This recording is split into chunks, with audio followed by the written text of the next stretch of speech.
और 1840 ईस्वी में ब्रिटिशर्स द्वारा पहला प्रवासी अनुबंध किया गया था। तो ये अतुल अग्रवाल जी आपने पूछा था इसलिए।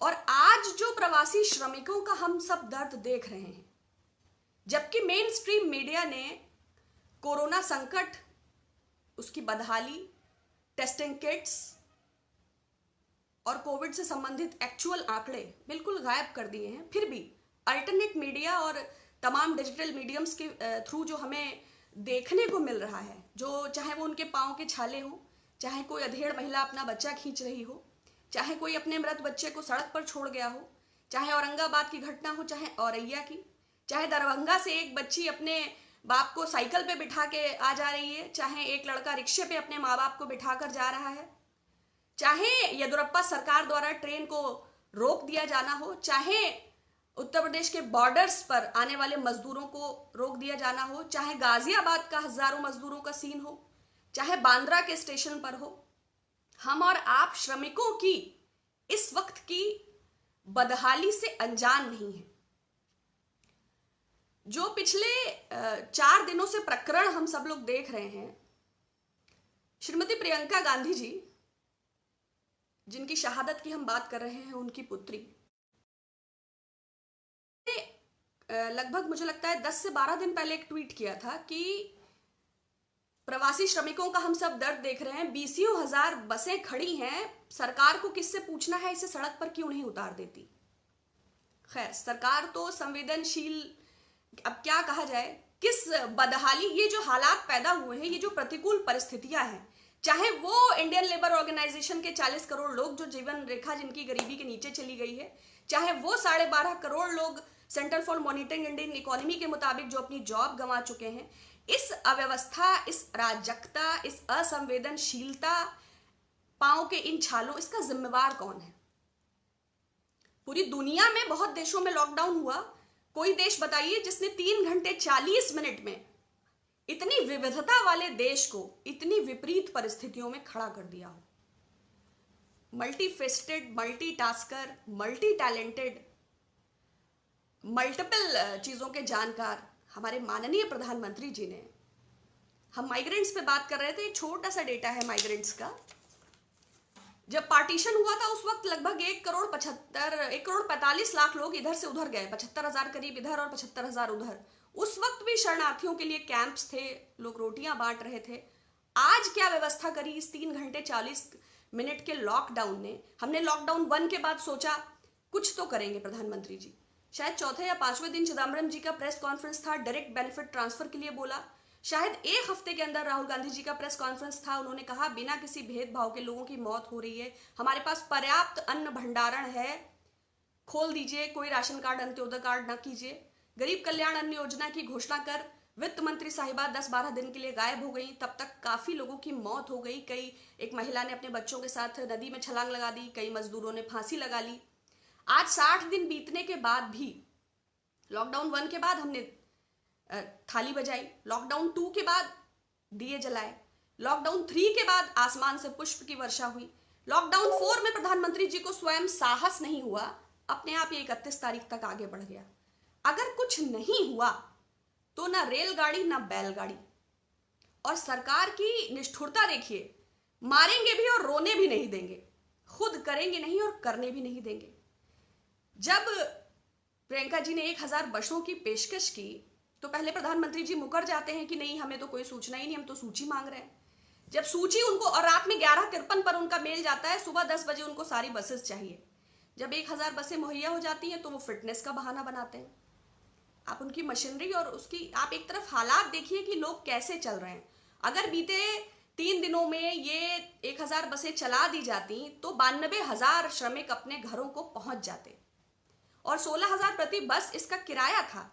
4 करोड़ 80 लाख रुपए करीब इन बसों का भुगतान करेगी इंडियन नेशनल कांग्रेस।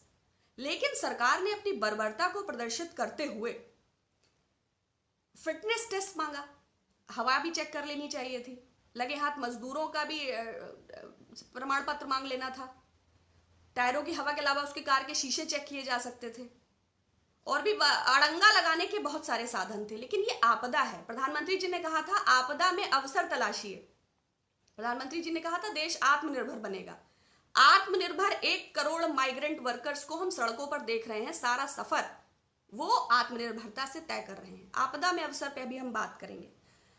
उत्तर प्रदेश के करीब 1 करोड़ 42 लाख प्रवासी मजदूर हैं, बिहार के लगभग 86 लाख, महाराष्ट्र के 70 लाख, वेस्ट बंगाल के 60 लाख, मध्य प्रदेश के 54 लाख,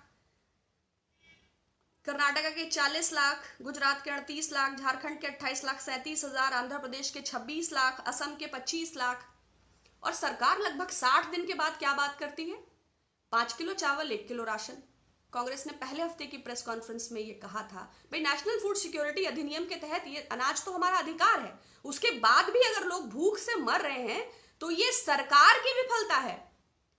2400 कुछ करोड़ रुपए चंदा मिला था भारतीय जनता पार्टी को, जिसमें 1400 कुछ करोड़ रुपए इलेक्टोरल बॉन्ड से मिले थे। अगर पूरे देश में कहीं प्याऊ भी लगा आपको एक दिख रहा है तो प्लीज फोटो उसका भेजिएगा। कांग्रेस के वर्कर्स को हम लगातार देख रहे हैं। 67 लाख से ज्यादा परिवारों को राशन पहुंचाया गया, ट्रकों राशन अलग अलग जिलों में भेजा गया, करोड़ों मास्क, 1 करोड़ तो मास्क 14 तारीख को पिछले महीने अंबेडकर जी के दिवस पर युवा कांग्रेस द्वारा ही बांटे गए थे। पूरे देश में, हालांकि उनका संगठन है इसलिए पूरे देश में साझी रसोई चल रही है। हजारों सैनिटाइजर्स, हजारों साबुन, और ये राजनीति प्रेरित नहीं है, ये कर्तव्य है। आपदा में हर भारतवासी का ये कर्तव्य है। बट मुख्यमंत्री योगी आदित्यनाथ जी सन्यासी हैं। सन्यासी हैं तो हम दया और करुणा की अपेक्षा करते हैं। आप फिटनेस की बात करते हैं, 1049 बच्चे जो BLRD मेडिकल कॉलेज में जिनकी डेथ हुई, उसी ब्लैकलिस्टेड कंपनी को ऑक्सीजन सप्लाई का दोबारा ठेका दे दिया गया। क्या उसकी फिटनेस आपने चेक की थी? और भी 150 उदाहरण हैं उन मानवाधिकार के नोटिस के साथ साथ जो आप अपनी फिटनेस को कहीं भी फिट नहीं कर पाएंगे। लेकिन ये इस वक्त ये प्रताड़ना, इस वक्त ये राजनीति का वक्त नहीं था। बहुत सारे विषय हैं, आपदा में अवसर पर आते हैं। 60 प्रधानमंत्री जी लॉकडाउन 4 तक हम बात कर चुके हैं। 12 मई को प्रकट होते हैं 20 लाख करोड़, GDP का 10%। प्रधानमंत्री जी की आदत है, बहुत ही ग्रैंड वो ओपनिंग स्टेटमेंट देते हैं। जब अर्थशास्त्रियों ने, बैंकिंग विशेषज्ञों ने और तमाम लोगों ने इसको एग्जामिन किया तो ये कितना है? 3.22 लाख करोड़ का ये रिलीफ पैकेज है। And it is not relief package, I strongly object. ये ऋण पैकेज है, इसमें राहत नहीं है। दुनिया भर में जिन देशों ने राहत दी है उन्होंने वो सहयोग किया है जो वापस नहीं करना है। आप वो पैसा दे रहे हैं जो देर सबेर हमें आपको वापस करना है, तो ये राहत कहाँ है? एक व्यक्ति अपनी बेटी की शादी तय करता है, कोई फ्रिज दे देता है, कोई टीवी दे देता है, कोई कूलर दे देता है, कोई डिनर सेट दे देता है, कोई कलेवा में दे देता है, तो ये सहयोग है उसके रिश्तेदारों द्वारा। बट वो सूद पे 10% पे पैसा लाके बारात की आओ भगत करता है, इसे ऋण कहते हैं, विच इज रिफंडेबल।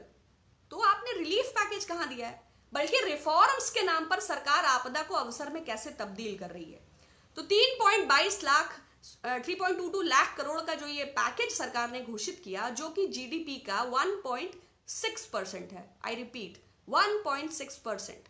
ये GDP का 10% नहीं है। उसके बाद आपदा में अवसर, प्रवासी श्रमिक कहते हैं कि हमें हमारे गांव जाना है। निर्मला सीतारमन जी कहती हैं हम अंतरिक्ष में टूरिज्म को बढ़ावा दे रहे हैं। पूरी दुनिया में टूरिज्म ठप है। आप सभी प्रिय दर्शकों से मेरा निवेदन है कि आप बहुजन समाचार टीवी को सब्सक्राइब करें।